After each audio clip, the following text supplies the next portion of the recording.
Mishnah tells us that if you have, we spoke about tchum, that if you draw water, the water that's in the water hole, that's only regalim, which are for the Jews who come from Bavel, then whoever draws water from that water hole, even on Yom Tiv, it's equivalent of it's his own tchum. If it's from a private water hole, it's the tchum of the one who owns the water hole. It's a community, it's the tchum of the community.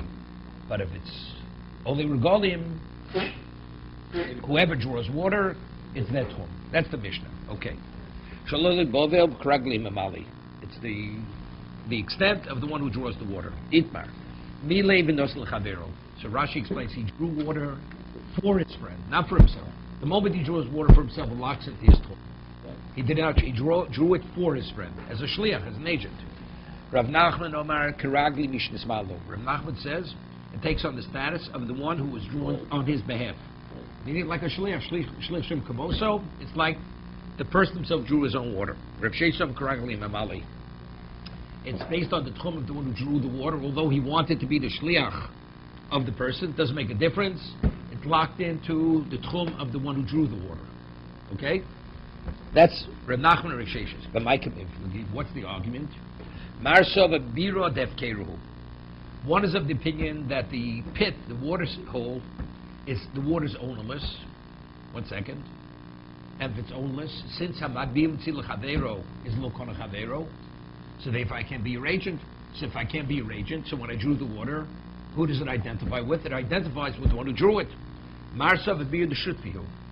That the only regard it's shutfis, we're all partners. So if we're partners and you hold breiro, so when I drew the water on your behalf. Because breiro says, it reveals, I'm afraid that it's your water. So if I can represent, I'm not denying anybody else his portion in the water hole. Okay? Good. Maybe you could say, even if you don't hold breiro now, why? Even though we're going to say breiro later, could say like this. Why is Hamigdim Tzil Chavero Lokona Chavero? What's the reason? If I pick up an ownerless object, we rule that I can't be somebody else's agent. Because by taking it for myself, I'm denying somebody else, right? Because now the opportunity to find the ownerless object is not there anymore. Therefore, since it's a detriment to others, I can't be your shliach. Let's say you hold Ein Breira. What's the concept of Ein Breira? Because maybe what I'm taking is somebody else is taking mine. Correct? But if you hold Ein Breira, no. See, what I'm saying now is a little difficult, because like this. Let's say there's enough water for everybody.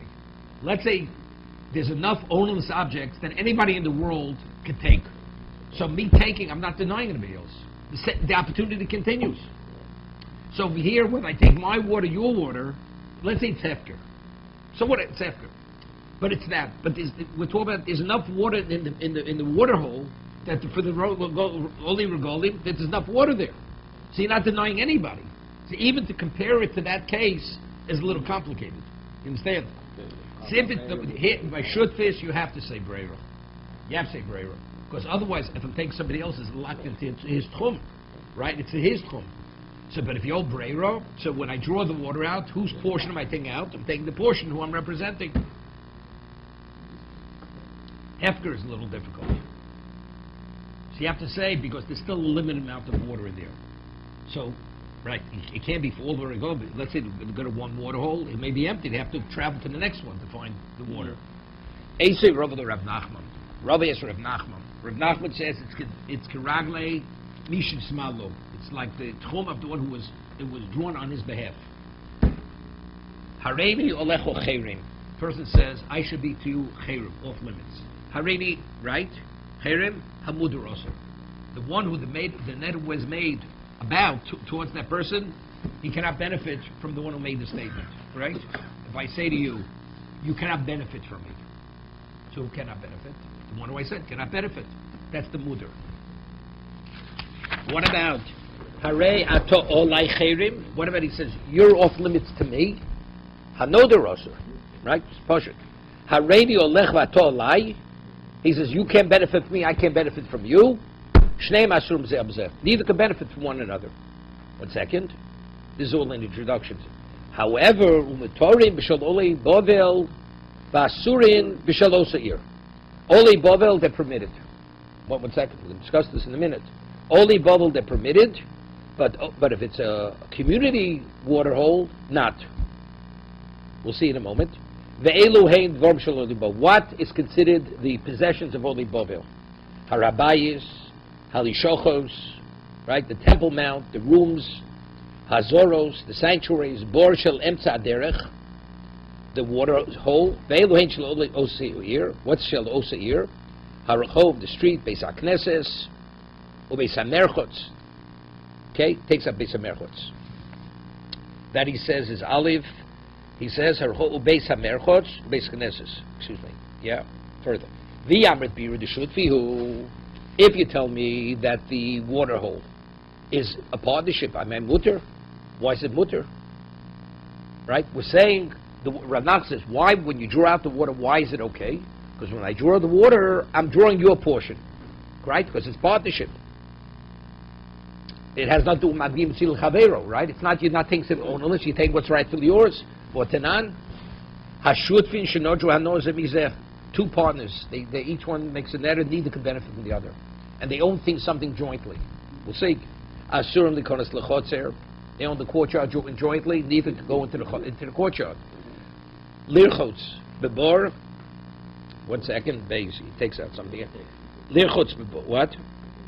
Lirchotz takes out. Bebor, right? Samar says, Hochenami. You have to go with the Bach. Lirchotz Bebor, Hochenami, takes out Lirchotz Nimchak. So he says, Hochma Eskiru Lamalus. Marmi Deko Mali, Marmi Deko Mali. I mean, what it says in the Brisa, what it says in the Brisa or the Mishnah, that you can't go into the pit, that's the bathe. The water is a partnership. But factually, when I bathe, all the water's not mine. All the water's intermingled. Right. But when I draw the water, I say, I'm drawing my water, you draw your water. See, in one instance, you could say Breira. In the other instance, you can't say Breira. Correct? You can. Washing you can't because you're bathing in all the water. Right? So you're not. That's how he's reconciling it. Okay? Because if it should have been, why can't you? He says, not a problem, because this is lirchos. Here you're bathing. Here we're talking about drawing the water. Drawing the water is not a problem. Second. Stop.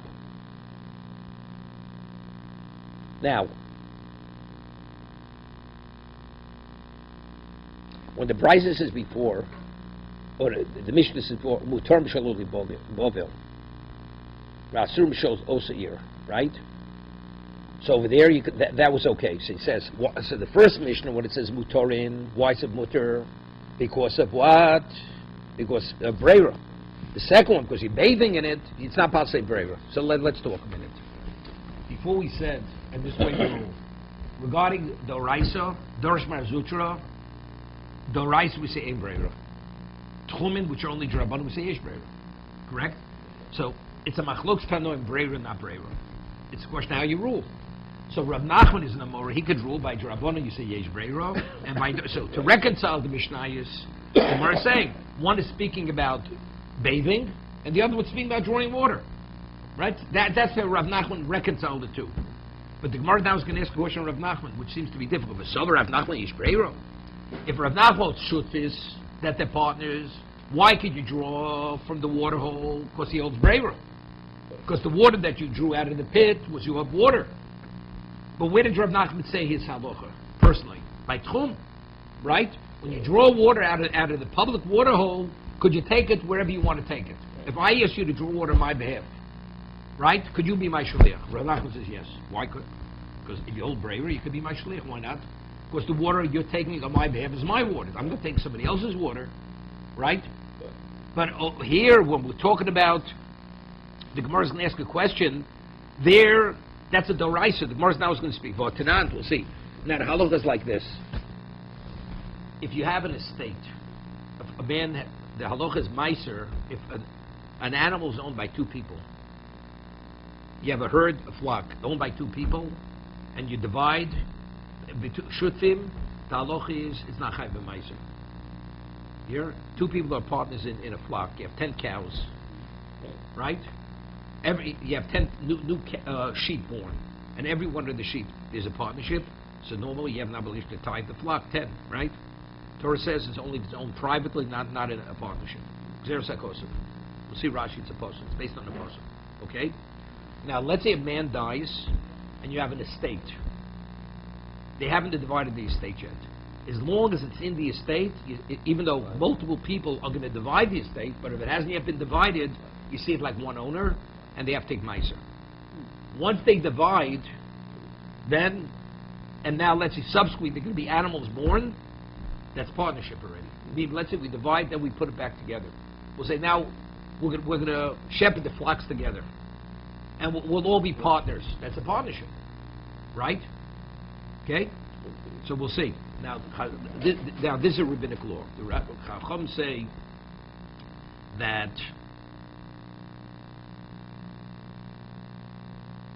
One second. There's a thing called. Let's just do Rashi on this. This is Rashi.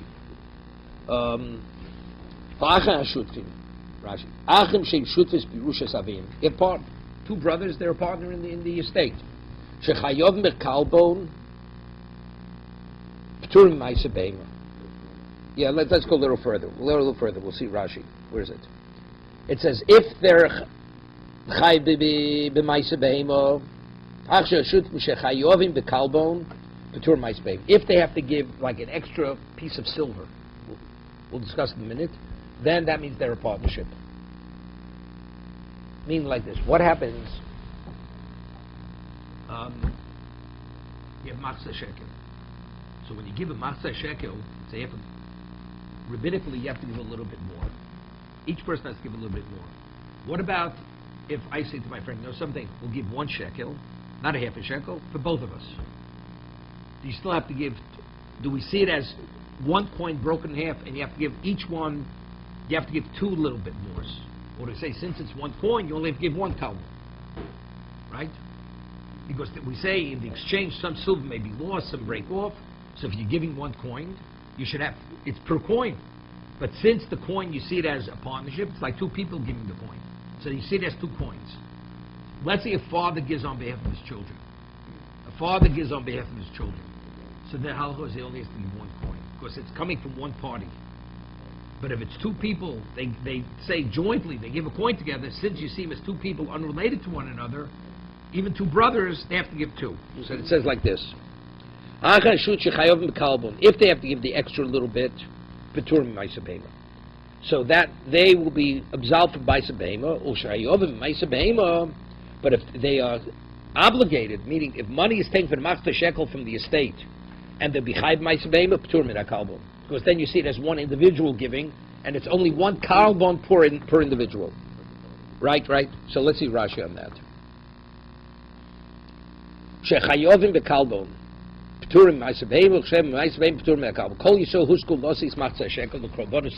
Everybody give half a coin to buy the communal offerings. Chacham say you have to give a little, the smaller silver coin a little bit more. Since the matzah shekel was a very thin coin, and therefore they easily go lost. Sometimes you lose in the exchange. 2 people, he said, what do we have to send? 2 half coins? We'll send 1 coin. You give me half a coin, I'll give 1 coin for both of us. Why?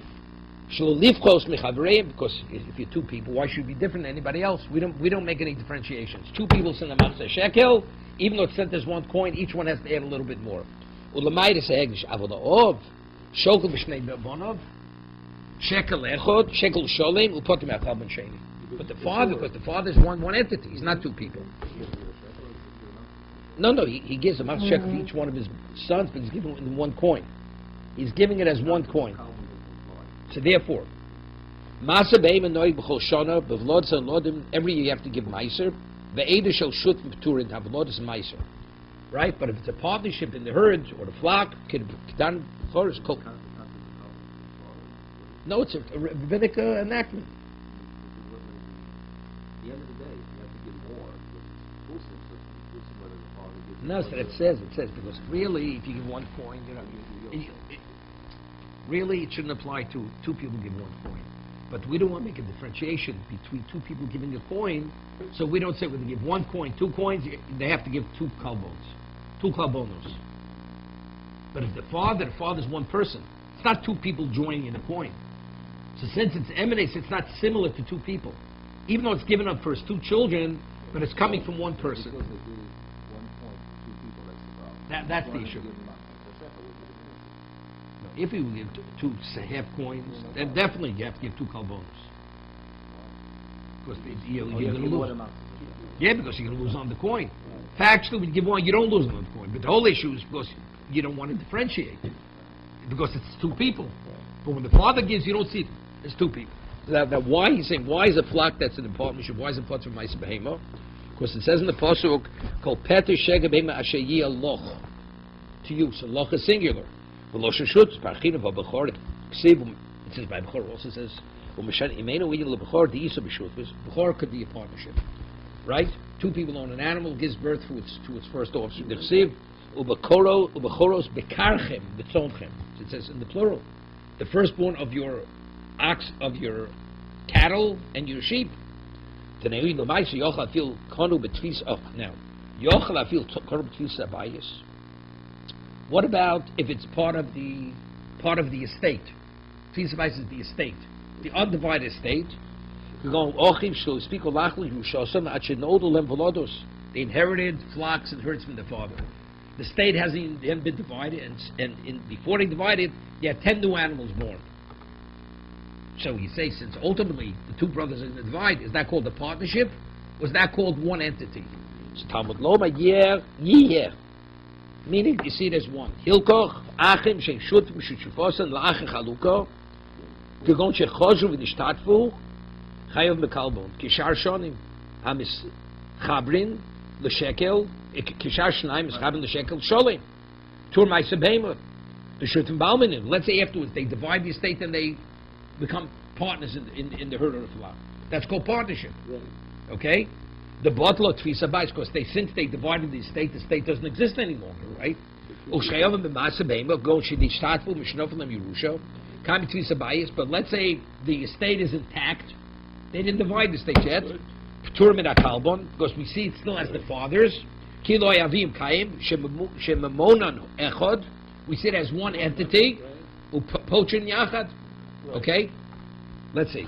That's the Mishnah. That's the Mishnah Bechoros. Okay, now, so Ranon says, Lo shano shel cholku gedoyim keneged tloyim v'tlon keneged doyim.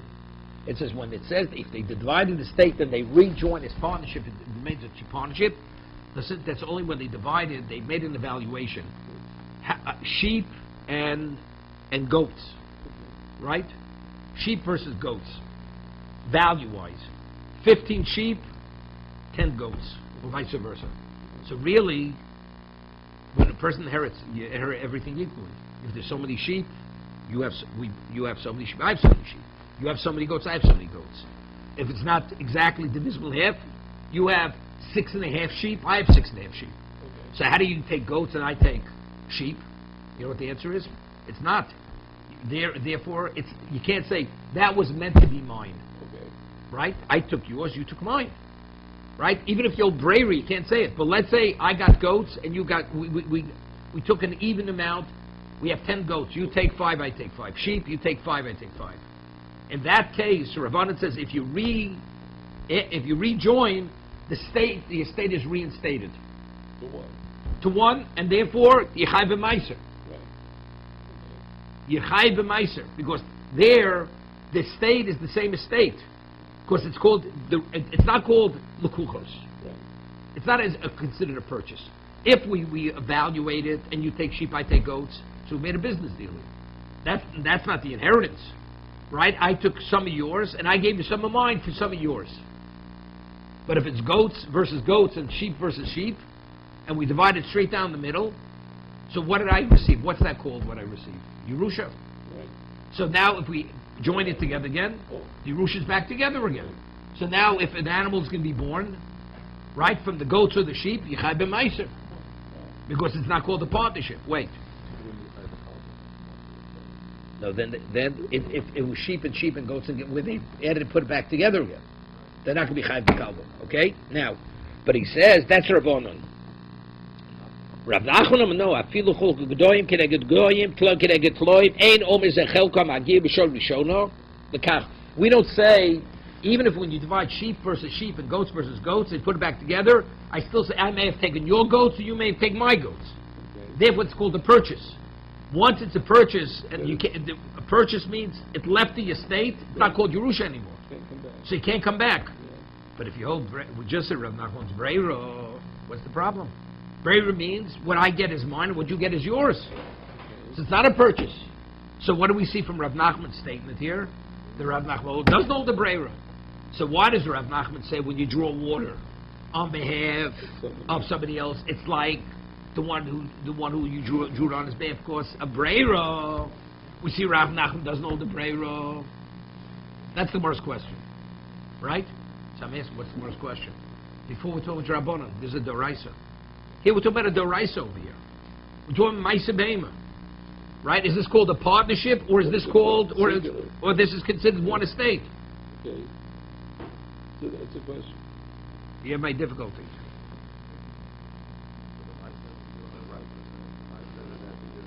No, so that's good. That's why he'll say Breira. And that's the way we rule. We rule by Doraisa, we paskin ein Breira, and by Tchumin, we rule Yesh Breira. That's what we said before. Right, yeah, the kind of question, and the word falls off. The water hole is hefker. Elohocha, with the gimel. V'hocha b'magbi, it takes a elo. Right, v'hocha b'magbi b'tzil chavero kamifli. Marsava, kor marsava lo kor. The question is, can you do it or not? If you could do it, so I could be your shliach. Rav Nachman knows magbi b'tzil chavero, it's kor chavero. So therefore, when you make my shliach to take yours, I could be your shliach. Right. Rav Shesha says you can't do it. Right. No, that's not my question. Yeah, I'm not answering my question. I think the reason is because when we had to reconcile the Mishnah and the Brisa that we asked before, right? So we see clearly that, right? 1 second. There we're talking about a Doraisa. It says that if a person makes a neder and you want to draw water from a pit of Olim Regolim, you can. You can. Okay. The question is, but if you have an interest and I have an interest in it, how could you draw water? So we said, the answer is Breira. Because the water is drawing from the pit. And their Breira is Doraisa. Over there we're talking Mudar Hanoch. Right? So the Gemara is the Stira in terms of a Doraisa. Right? Then it says, what about the case where he bathes in the pit? It says, there's bathing, this is this. There we're dealing with Doraisa. Here we're also talking about Doraisa. Right? No, here it's also Doraisa.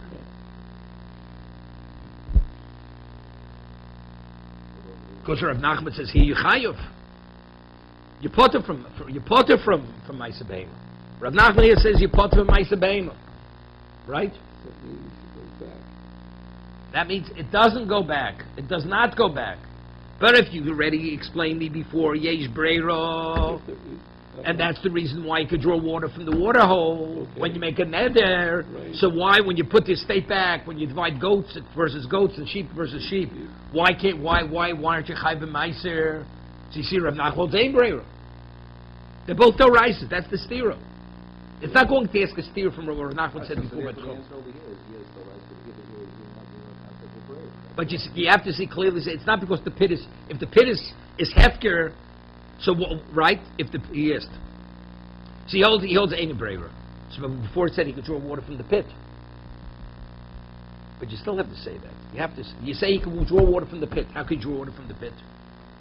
If Rav Nachman holds ein Breira, as we see over here. Before it says he could draw water from the pit when he made a netter, right? When he made a net, it says if it's only a pit for only Regon, you could draw water. So if you hold that it's shutfiz, how do you draw water? Right? You can't draw water if you hold ein Breira. The answer is it's hefker. It's hefker. Okay. So if it's hefker, and you hold Magvim B'tzil Chavero is Kona Chavero, right? You don't see it as a chav lacherim by something that's ownerless. So if that's the case, I can be your shliach. Yeah, right, correct. So therefore, over there, I could draw water up. Therefore, yeah, good. You have to say it's hefker. It can't be shutfis. Because it's shutfis, then by netter, you can't draw water out of the pit. Yeah, but so the psak before that he had said regarding tchum, that's not a problem. There you could hold really ein breira. So what he argued with Rav Sheshes before that, he could hold ein breira. Right? Because before on Amar Aleph, we're talking about a tchum. If I draw water, he could hold yesh breira. That's something there, he could hold yesh breira. So that wouldn't be. The contradiction is by mudar versus meiser. Yeah. Right. Okay. Further. Okay. Now it's going to go quick. Lishoy peiros of diracheres. The irvul b'dei osa ir lahavi etzlo b'peiros. Hear this. I have fruit in a warehouse in another neighborhood. It's out of my tchum. The people who live in that neighborhood, they themselves made a tchum that they could come to my neighborhood. Could they bring my fruits from the warehouse to me in my neighborhood, where I myself cannot go there? So they can't, because the fruits in the warehouse assume the status of the person, right? So the halacha is lo yavilo. Then eruv who, right? What about he did make an eruv, right? Pirosav kamo. So the fruits are like him. So if that's the case, the fruits could be brought to him. If he could go to fruits, the fruits could be brought to him. Misha zimin orachim. Okay. A person invites a guest. So after a guest will finish eating, he'll be leftovers. You give him a doggy bag to take home. Correct? And no, that's the case what it's speaking about. Lo yalichu b'yodamos. When they go home, they can't take any portions home with them. Because it's... Elim Kain, wait a second. Because since the tchum of the balabayis is not... Elim Kain, ziko lehem manosem erev yom tov. What about the balabayis? He went and he gave the food to a third party to take possession on the food on their behalf before Yom Tov. So the food they're eating is already their food. Right. It was transferred to them. They can take it. So if that's the case, there's no reason why they can't take it. Right? Good. No, we're talking about. Otherwise, it's not a shayla. The whole discussion is not a question, right? Because they're going to go out in the tchum. Itmar. Now, interesting shayla. Hamafkid peiros eitz chaveru. No. The food is definitely his food. I'm the host. I invite you to my house. What is that, breira? When do you eat the food? You eat the food when you come to my table. So until you start eating the food is my food. And now you want to take some of the food home with you. I said, take the leftovers with you. So, but if your tchum is not my tchum, and I can't go where you're going, so how do you take my food? The food locked in with the host. But it becomes his food on Yom Tov. And tchum is determined when Yom Tov began. Before. Right? Everything is determined with what the tchum was before Yom Tov. Right? Okay.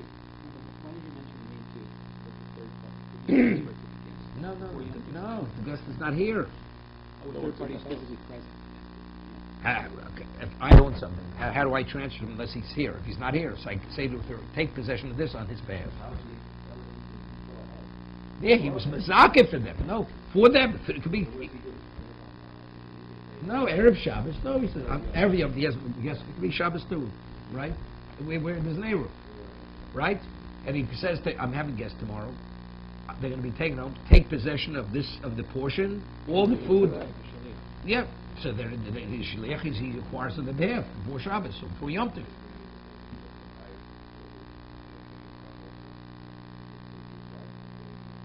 Yeah, good. That we had earlier. Right. Yeah, that's what it is. Okay. Itmar. Now, what about if I have fruit and I give it to a custodian? Well, a shomer. Okay. The fruit in the shomer's possession. Does it identify with the shomer, or does it identify with the person who he's holding it on his behalf? We said it with the shepherd yesterday, that if it's one shepherd in that town, then it's his tchum. Did we say that yesterday? 2 days ago. Sorry. 2 days ago. No, we said that. We said even if it's the possession of the owner, but he plans to give it to the shepherd tomorrow. Right. it's different because there he wants it to be the shepherds. He wants it to be the shepherds tomorrow. Right. Here, he gave it before Yom Tif, and he wants to take it on Yom Tif. There's difference. Oh, okay, good. Okay, we'll see. Hamavke persons chaveiro, Rava mekaragli mishef kidulo. Rav says the fruit, although it's by the shomer, by the custodian, it identifies with the one who owns the fruit. Yeah? Good. Shmuel mekarag. No. Shef kidulo, the shomer, right? Shmuel mekaragli hamavke. Shmuel says it's no. It's like the one, like the shomer.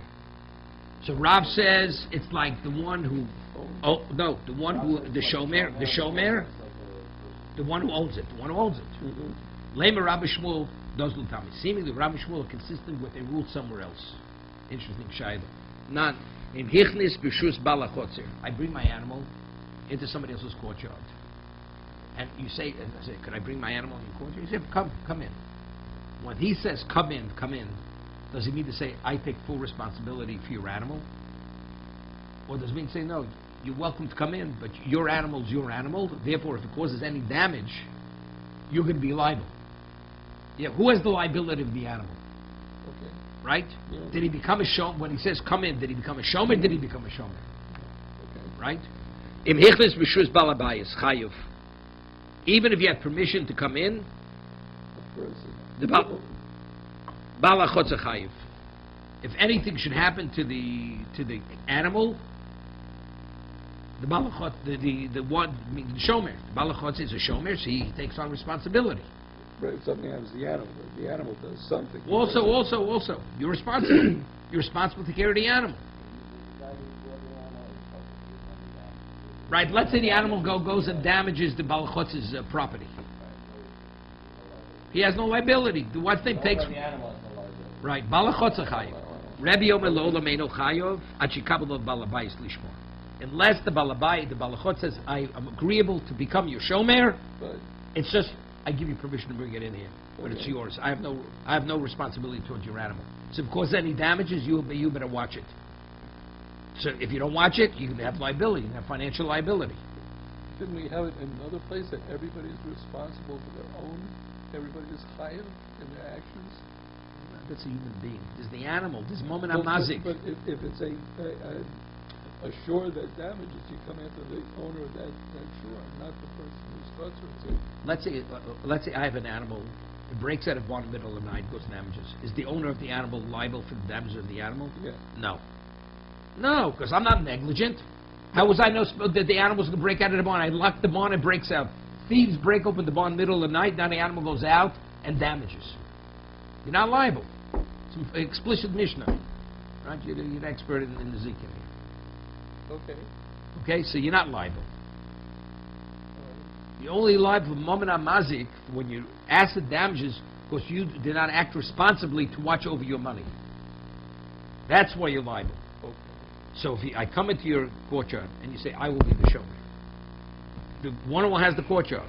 And now the animal goes, breaks his dishes, breaks his windows, Right. So then eats his flowers. Okay. The one who owns them didn't do anything irresponsible. You took over responsibility. By C comes Rabbi. The Chacham say that's assuming responsibility. Right. Rabbi says unless he says explicitly, I agree to be the shomer, he's not the shomer. Okay, so who's obligated to watch the animal? The one who owns the animal. Okay, Okay. not so complicated. No, you're right. V'amar Rav Huna Amar Rav. Rav Huna says the name of Rav. Halacha G'divrei Chachamim. So if it's Halacha G'divrei Chachamim, who is the shomer? The balachotzer. Shmuel Halacha Rebbe? No, that the one who owns the animal is that. So what do you see? So when you give something to a shomer, Right? Even though the Gemara saying Amon has no relevance to the whole discussion over here. Right? There, he would talk Misha Hifkid. A person gives somebody to be the shomer. The machloks there is, when he says, come in, did he agree to be the shomer? Did he not agree to be the shomer?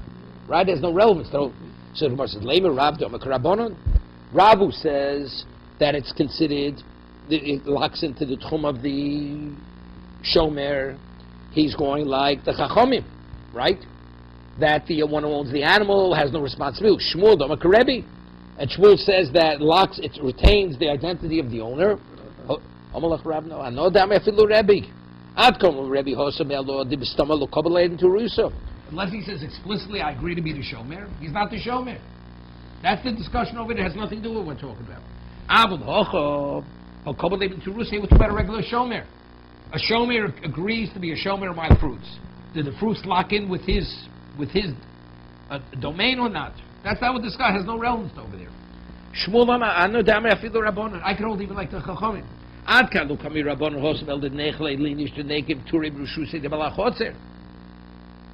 Right? Right? When I bring my animal, you say, I want to give it over, you should be my shomer. He's agreeable to it. Because if there's any damages, he's not going to be around, so he doesn't want to have liability. Even though I'm giving to you as a shomer, if it's going to cause me a hardship, that I can't get my fruits because it's locked into your tchum, do I want to compromise on my rights, my ownership rights? Therefore, it's being held there. The animal, which could cause damages, is a different story. Tanan, we learned in the Mishnah, Erev, well, let's say the one who owns the fruit made an Eruv, Peros of Kamo, right? Then he could get his fruits. But if we're saying when you give somebody as a shomer, the fruits always identify with you, the Amr Karagli Mishif Kidu Etzlo, he's asked Ki Orav, who? My Have, even if you made it, even if you made the Eruv. So what? You could go there. But the fruits immediately, when you give it a shomer, it identifies with the shomer. When it was there, it's not, he gave it to a shomer. He says, could you give me a corner in your house that I could keep my fruits there? Not that the person became the shomer. Here, the machlokes Rav and Shmuel before is where actually the person was a shomer. But here, there he's not a shomer. It's still in his rishus. Toshma. Right.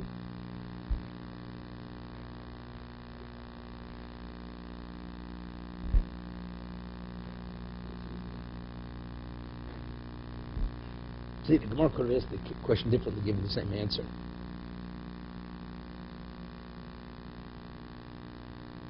Okay. Toshma, Misha even eats lo ochem. Mishnah is a person who bites guests. Lo yelichem b'yodam monos. They can't take the portions with them. Elke zikol them on the same erev Yom Tov, unless they already acquired it before Yom Tov through a third party. V'yamrit karagli b'shef kidu etzlo. If we say it's the one who's the shomer.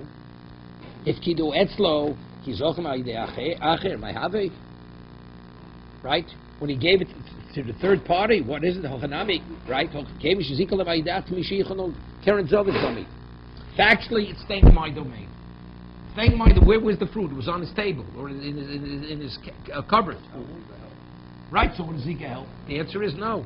By what? By making that overt statement that I want you to take possession. That means, even though it's my possession, it's like this is only a holding pattern. Right? I'm holding it for him, but I'm not a shomer. Vibo seimo zocher shiny. I don't see the way Rashi. I don't understand the difference between these two terutzim. That I give you the what? I tell you to take possession. It's like I designated a corner for you. Right? Look at Rashi. Zocher shiny. Sheri kol atzmo lo'oseh lotziyim mishvisoso. That he wants the third party take it. He doesn't want it to be recognized that it's in his domain. Ulamido b'shviso shelahen b'shusa. So what's the problem with that? But it's the same thing. It's the same idea. What's Karen Zomas mean? Factually, the food. Wait. Factually, the food is my food. Factually, the food is my food.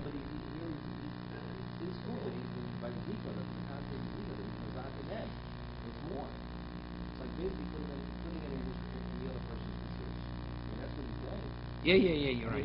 But I'm saying, the question is, why did he even say Karen Zomas? Zika's obvious. He doesn't want it to be in him. He doesn't want to be in him. No, because factually, it's like a Karen Zomas. He still has possession.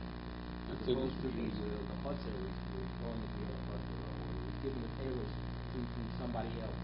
But here he's still keeping. So you would say it's no better than a Karen Zomas. No better than that.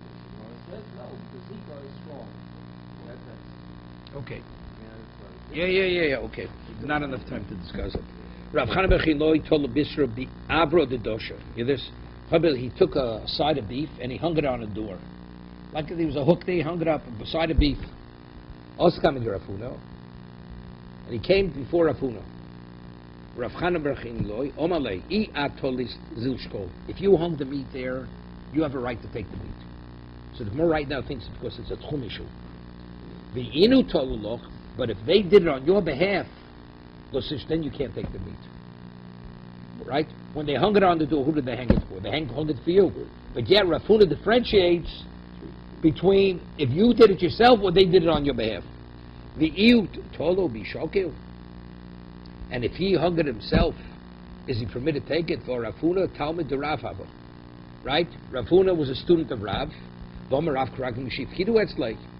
Yeah? So if I hung it on somebody else's door, it's like I want the other person to take care of it for me. Correct? So if that's the case, Rav says, when you give it to somebody else to watch, who no, so more shiny over the dosha. The Knishi Yichadol is dummy. That's it.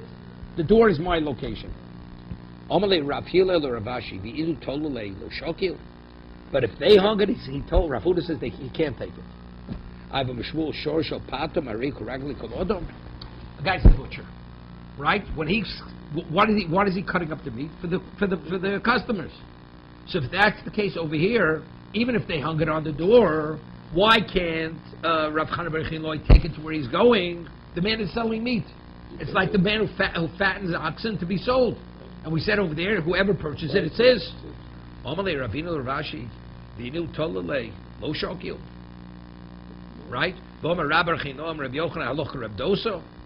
We rule Rav Dosa if you have roa echad, this is the case to the roa, right? If you have one shepherd in town, and even though it's the possession of the owner, and tomorrow the shepherd picks it up, the shepherd takes it wherever he wants.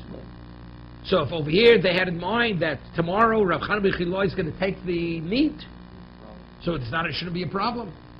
Omalei Ravashi, the Rav Kana, v'inu tolo l'shokil, v'tanan habehema v'akev k'raglei abaylim. It says v'inu toli they, but if they hang it up, he can't take it. It says in the Mishnah. Yeah, another question. It says abehema v'akev k'raglei abaylim. But if Rav Chana Berchin Loi owns the meat, elo shani Rav Chana Berchin Loi degav rabahu. It has nothing to do with Chum. Nothing to do with Chum. Rav Chana Berchin Loi was a great Torah sage. Now, where's his head? Where's his mind? The Torah Bishmain say he's fully immersed. His mind is preoccupied in Torah. Right? Now, Rav says in Chulin, Bosish and Salim in Ayin, if meat is not continuously supervised, and there's any chance that it could have been switched, you're not permitted to eat the meat, unless you can identify the meat to be the meat that you put there. So the Gemara say like this. So we're talking about Bosrish. So Rav Huna, who's a Talmud, Rav says, if you hung the meat yourself because you put it there, so therefore you're involved with the meat. Your eye is always on the meat. But if you gave it over to somebody else, that means because you're preoccupied. So who said they watched it sufficiently that it wasn't neglected? Right. So if it was neglected, it wasn't continuously under their supervision, and you can't identify it, if that's the case, you're not permitted to eat the meat. But we're not talking about Chumhochi Kamar. Like, if you put up, you could somehow identify the meat. Because you put it there, how you put it there, whatever it is. Yeah. And he says, and you won't be, your mind, even though you're immersed in learning, your eye was always going to be on the meat because nobody else is involved, nobody else is responsible. So that's your responsibility. But if they hung it up, so you feel you're relying on them. Therefore, it's possible they didn't supervise it sufficiently. So it has nothing to do with the tchum. It's not a tchum issue. It's Bosher and Solomon Ayin issue. That's the whole discussion here. No. You mean yeah. Somebody else who. Right. So he's not what's his name. He's not sufficiently focusing on the meat. He would look after it. Even though he had somebody else to hang it up, he would still. Right? Now, we're going to go like this. We had earlier, if a person has grapes or figs and puts them on a roof to dry, even though they were edible, and then they start oozing the juices, even if they dry on Shabbos or Yom Tif, you're not permitted to eat it. Because that's called, it's been negated. Since you put it in a position which you have no control over the edibility, therefore, that's called, you've negated it. You put it in a position that it's not available to you. Even Reb Shimon, who was lenient in regard to muktzah, would agree that it's muktzah. Even if it becomes edible, you're not permitted to eat it. Okay? No, when it starts oozing the juices, that's part of it. It's like disgusting. You can't eat it. It's not putrid. It's not putrid. People won't eat it in that state. It becomes in the stage of becoming dry. It reaches an inedible state. Right?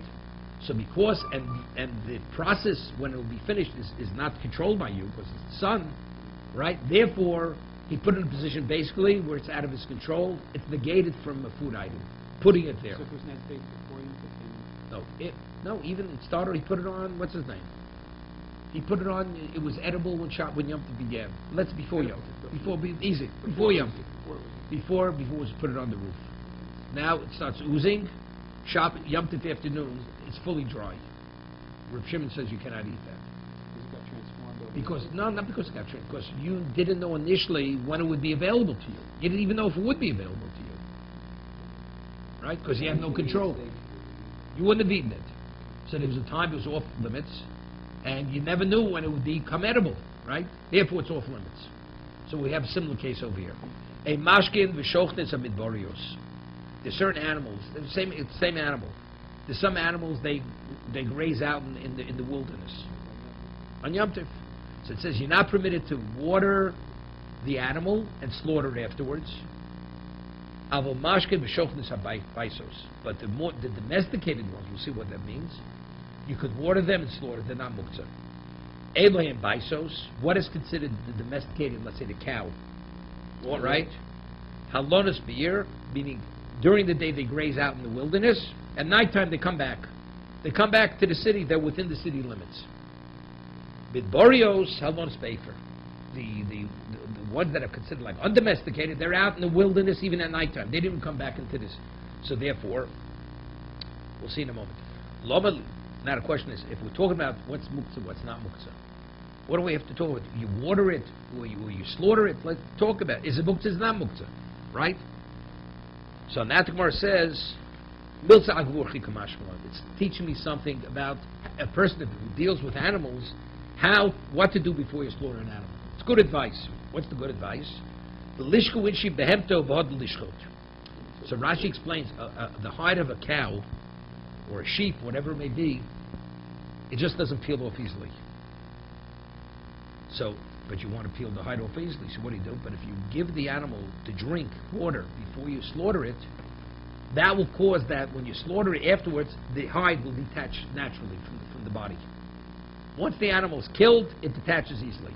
So giving you good advice, like a trick.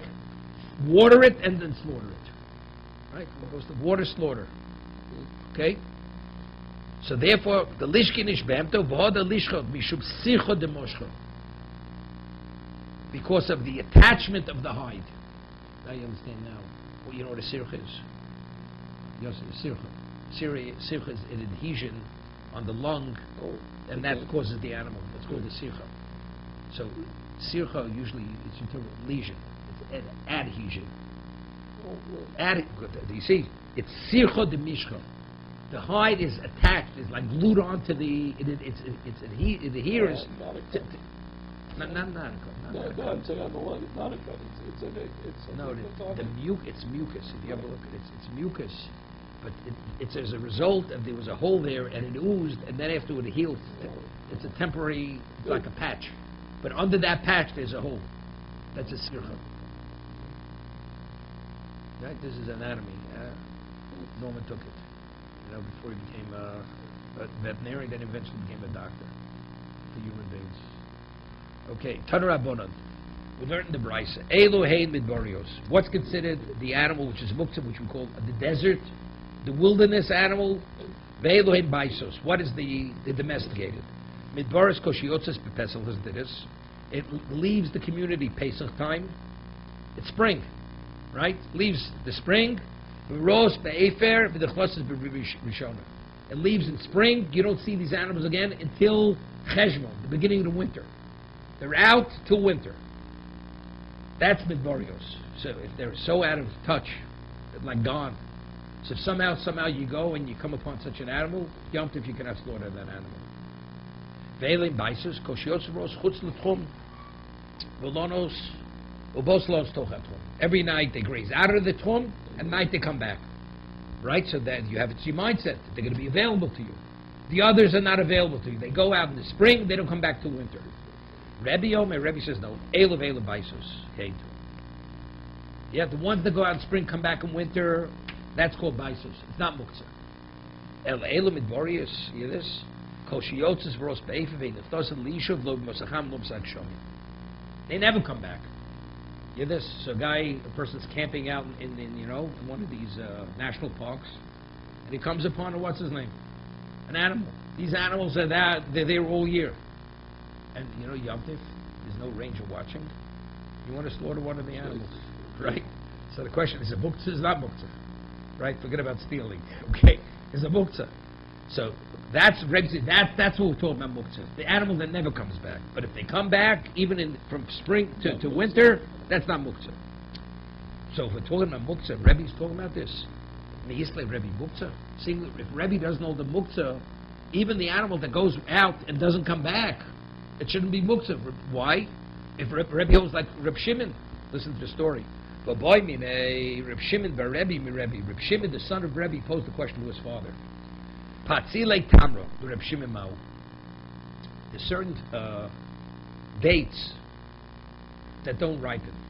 They will never ripen. So what do? They will put them in a type into a willow basket, and by staying there over an extended period of time, they become edible. But unless you undergo this, see? So the question, if they're in the basket and you want to take them out of the basket, are you permitted to eat the fig? Is that called muktzah? That's his son answered, because if you put in the basket, that means they weren't initially inedible. He didn't take them out before Yom Tov. Can I cut open the basket, take out these dates? This is what he asked his father. Reb Shimon, the son of Rebbe, asked his father. Reb Shimon. No problem. Reb Shimon holds it's not muktzah. So from that response to his son, it seems to be Rebbe, what? If we're going to hold like Reb Shimon, what does he tell Reb Shimon? Says it's not muktzah. But it seems he holds like Reb Shimon. So if he doesn't hold like Reb Shimon, what does Rebbe say? That you can't slaughter the animal. That midborios, the ones that never come back, it's muktzah. It's irrelevant. Reb Shimon, Rebbe doesn't hold the muktzah. Right? Doesn't hold the muktzah. Hello. Excuse me? Ella grogris u'tzmukim ella grogshuk milvot.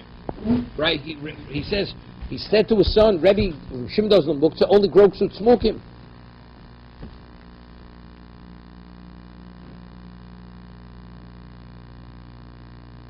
So on that, he also honey the grogsh u'tzmukim. You got it? Animals that are way out there, that are not planning to come back, not winter, not summer, that's the equivalent if they've been negated. The battery's not there. Burnt out. No, you can stay. We're 10 o'clock. I just want to finish. Okay?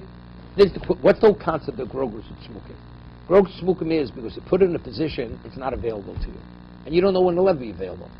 Animals that go in the wilderness, that never come back, if you have them on initially, you're going to come upon them. You don't even know whether you can come upon them. It's totally out of your radar. Forever. All of a sudden it comes. Reb Shimon says if it's that extreme, that there's not even the consideration that you'd ever come upon it, even Reb Shimon agrees that's muktzah. That is the equivalent of grogers with smoking. Ibo Samuel Dvorv Reb Shimon come out. When he said to his son, this is dochik, when he said to his son, Reb Shimon doesn't hold the muktzah, but he was only saying not halacha l'maisa. But he's talking to his son, what about this? So it seems he's asking a question la halacha.